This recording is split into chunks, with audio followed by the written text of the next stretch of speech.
안녕하세요. 잠들면서 하는 돈공부의 파로스입니다.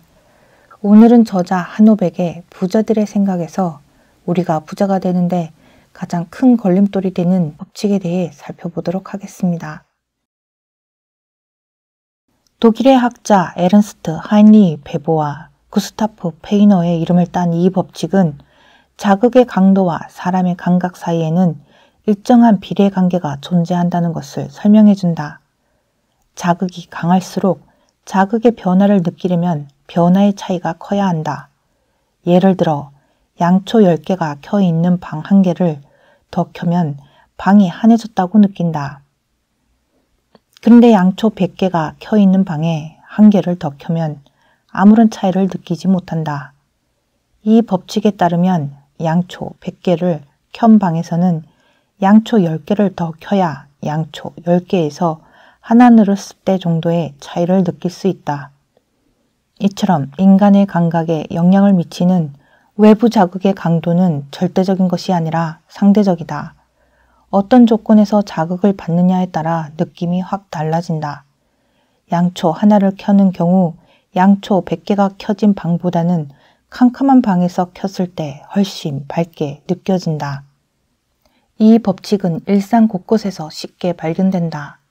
기온이 똑같이 3도 상승하더라도 13도에서 16도로 상승했을 때보다 3도에서 6도로 상승했을 때 온도 변화를 더 쉽게 느낀다.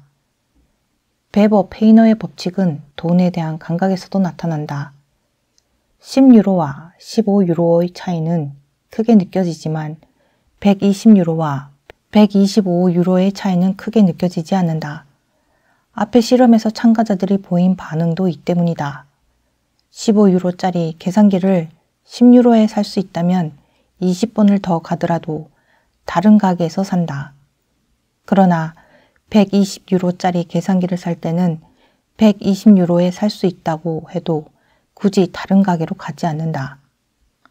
125유로를 쓸 때는 5유로가 푼돈처럼 느껴지기 때문이다.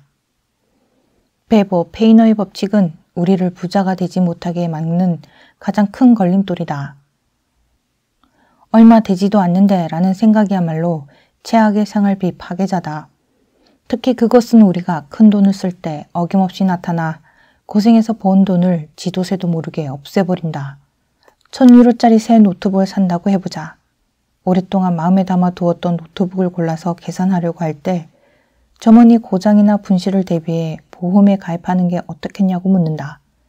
보장 범위에 따라 매달 3유로에서 5유로 정도만 내면 된다고 설명한다. 그것은 노트북 값과 비교했을 때 별로 비싸 보이지 않는다. 그래서 보험을 들기로 한다. 그러나 대부분의 전문가들은 그런 보험은 돈 낭비라고 말한다.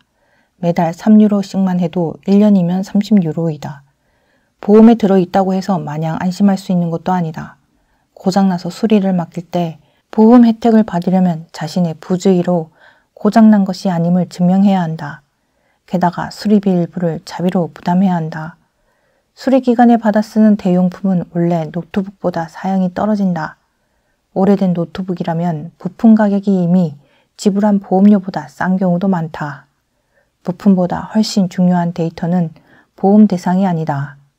무엇보다 가장 기분 나쁜 것은 사용자 부주의로 발생한 고장은 보험 혜택을 받지 못한다는 사실이다. 스마트폰을 살 때도 마찬가지다. 보험뿐 아니라 액정보호 필름이나 케이스를 사는데 스마트폰 가격의 3분의 1에 가까운 돈을 쓰는 사람이 많다. 쓸모도 없고 비싸기만 한 보험이나 액세서리에 돈을 쓰는 이유는 무엇일까? 이미 큰 돈을 썼기 때문이다. 방금 1000유로짜리 물건을 산 사람에게 5유로는 푼돈으로 보인다. 그래서 보험료나 액세서리가 비싸다는 느낌이 들지 않기 때문에 고민 없이 돈을 쓴다. 이런 쓸데없는 지출을 막을 수 있는 방법은 하나밖에 없다. 바로 망설임 전략이다. 큰 돈을 썼으면 그와 관련된 지출은 일단 며칠 뒤로 미뤄라. 노트북을 살 때 보험에 가입하라는 제안을 받았다면 일주일쯤 지나서 결정하라. 그러면 대체로 보험 가입에 대한 생각이 사라질 것이다. 왜냐하면 1000유로를 기준으로 3유로의 추가 비용에 대해서 판단하는 것이 아니라 매달 3유로씩 내는 보험만을 별도로 놓고 판단하기 때문이다. 일주일 전이었다면 별것 아니라고 생각했을 가격이 비싸다고 느껴질 것이다. 미국 하트버드 대학교 캐어린 크리스텐센 교수의 실험을 보면 상대성이 소비 태도에 어떤 영향을 미치는지가 분명하게 드러난다. 그녀는 참가자들에게 $1,500와 상품 카탈로그를 주고 오디오 세트와 추가 구성품을 구입하게 했다. 오디오 세트 가격은 $950에서 $1,000 사이였으므로 추가 구성품에 약 $500를 쓸 수 있었다. 카탈로그에는 오디오 세트와 다양한 구성품들이 나오는데 특히 헤드폰은 $5에서 $50까지 선택의 폭이 넓었다. 참가자를 두 그룹으로 나누어 한 그룹에는 헤드폰이 앞에 나오고 오디오 세트가 뒤에 나오는 카탈로그를 주었고 다른 그룹에는 오디오 세트가 앞에 헤드폰이 뒤에 나오는 카탈로그를 주었다. 참가자들이 카탈로그를 보며 사고 싶은 상품을 장바구니에 넣을 때마다 현재 돈을 얼마나 썼는지 알려주었다. 실험 결과는 별거 아니네 태도의 전형을 보여주었다. 헤드폰이 앞에 소개된 카탈로그를 받은 참가자들은 헤드폰을 구입하는데 평균 $10 이하를 썼다. 반면 헤드폰이 뒤에 소개된 카탈로그를 받은 사람들은 헤드폰에 평균 $19를 썼다. 헤드폰을 오디오 세트보다 먼저 구매한 사람들은 아직 큰 돈을 쓰기 전이어서 저렴한 헤드폰을 샀다. 헤드폰을 뒤에 산 사람들은 이미 고가의 오디오에 돈을 쓴 뒤라 비싼 헤드폰을 샀다. 물건을 살 때마다 쇼핑 총액을 알려주었기 때문에 현재까지의 쇼핑 총액이 기준이 되어 그 금액이 높을수록 헤드폰 가격은 상대적으로 저렴하게 느껴진 것이다. 그래서 헤드폰을 뒤에 본 사람들이 더 많은 돈을 썼다. 상대성은 그렇게 작용한다. 이런 상대성에 대해서 알고 있어도 알게 모르게 손해를 보는 경우가 많다. 상대성을 교묘하게 이용하는 사람들이 있기 때문이다. 미국에서 추가 보증 기간 문제로 소송이 벌어진 일이 있었다. 보증 보험료가 $795였는데 실제 수리 비용은 $131에 불과하고 나머지는 행정비용 $109와 보험회사 수수료 $550였다. 앞에서 살펴봤던 노트북 보험과 이름만 다를 뿐 같은 경우다. 게다가 상대성은 우리가 생각하지도 못한 곳에서 위력을 떨친다. 기차표를 살 때 경로 우대 할인 혜택을 챙기던 이케아 창립자 잉바르 캄프라드가 호텔 미니바에 비싼 콜라를 마신 것도 상대성의 영향이 크다. 다음날 아침에 슈퍼마켓에서 콜라를 사다가 채워놓으면 되지만 그는 그렇게 하지 않았다. 호텔 숙박료 이미 100유로를 썼기 때문에 슈퍼마켓보다 몇 유로 비싼 콜라 값에 신경을 쓰지 않았던 것이다. 그러는 사이 몇 유로가 빠져나갔다. 해외여행을 할 때 항공권과 숙박비에 큰 돈을 쓰면 외식비는 상대적으로 저렴해 보인다. 그런데 나중에 확인해 보면 식비가 의외로 많이 나와 놀라는 경우가 많다. 대형마트에서 쇼핑을 할 때도 마찬가지다. 계산대에서 얼마 사지도 않은 것 같은데 합계 금액이 너무 많이 나와 놀랐던 적이 한두 번이 있을 것이다. 한꺼번에 여러 가지 물건을 사다 보면 자질구레한 물건들의 가격은 별로 크게 느껴지지 않는다. 그래서 필요하지도 않은 이런저런 물건을 카트에 담는다. 푼돈도 모이면 어느새 큰돈이 된다. 하지만 사람들은 푼돈 앞에서 대범해진다.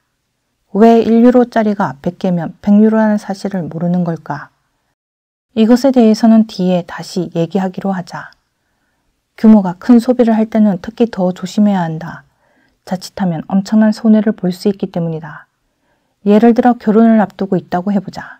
가장 먼저 살 집을 구해야 한다. 결혼 준비가 결국 집 장만과 다름없을 정도로 집값이 비싸다. 이런 큰 총액의 그림자 안에서 불필요한 지출들이 늘어난다. 그래서 집을 구하고 나면 스튜디오 촬영, 식비 등 부대 비용이나 혼수품, 신혼여행 경비는 상대적으로 저렴하게 느껴진다. 그러다 보면 어차피 평생에 한 번 하는 결혼식이니까 하는 마음으로 예산을 초과해 비싼 것을 택하게 된다. 이런 소소한 추가 비용을 합치면 큰 돈이 된다는 사실을 당시에는 잘 모른다. 집을 구하는 데 들어간 비용에 비해 결혼식 비용은 언뜻 보기에 별것 아닌 것처럼 느껴지기 때문이다. 이처럼 상대성은 소비와 저축을 심리학 문제로 만들어버린다. 정통 경제학에는 이런 문제가 없다. 거래 당사자들은 서로에게 이익이 생기면 거래를 한다. 즉 거래 후 총 자산이나 총 효용이 거래 종보다 높아야만 거래가 이루어진다. 정통 경제학은 거래가 성사된 맥락을 따지지 않는다. 그러나 앞에서 보았듯이 15유로짜리 계산기를 5유로 싸게 사는 데는 기꺼이 20분 거리를 가겠다던 사람이 125유로짜리 계산기를 5유로에 싸게 사는 데는 아무 관심도 보이지 않았다. 상황에 따라 판단 기준이 바뀌기 때문이다. 앞에서 소개한 백만 장자들과 보통 사람들의 차이는 아마도 여기에 있을 것이다. 부자들은 상대성이 만드는 착각에 잘 속지 않는다. 수백억 유로를 갖고 있어도 1유로는 언제나 1유로일 뿐이다. 10유로, 1만 유로 혹은 100만 유로를 먼저 소비했든 안 했든 1유로는 늘 1유로다. 무조건 아끼라는 말이 아니다. 해외여행에서 약간의 사치를 누리고 싶다면 누려라. 호텔 미니바에서 콜라를 꺼내 마시고 싶으면 그렇게 하라. 그러나 상대성이 일으키는 착각은 알아두어야 한다. 그러면 불필요한 지출을 막을 수 있고 최소한 의심은 해볼 수 있다. 그뿐만이 아니다. 상대성은 집을 구하거나 증권시장에서 큰 거래를 할 때처럼 다른 돈 문제에서도 중요한 구실을 한다. 오늘은 이렇게 베버 페이너의 법칙에 대해 살펴보았습니다. 아무쪼록 좋은 밤 되시길 바랍니다. 지금까지 파로스였습니다. 감사합니다.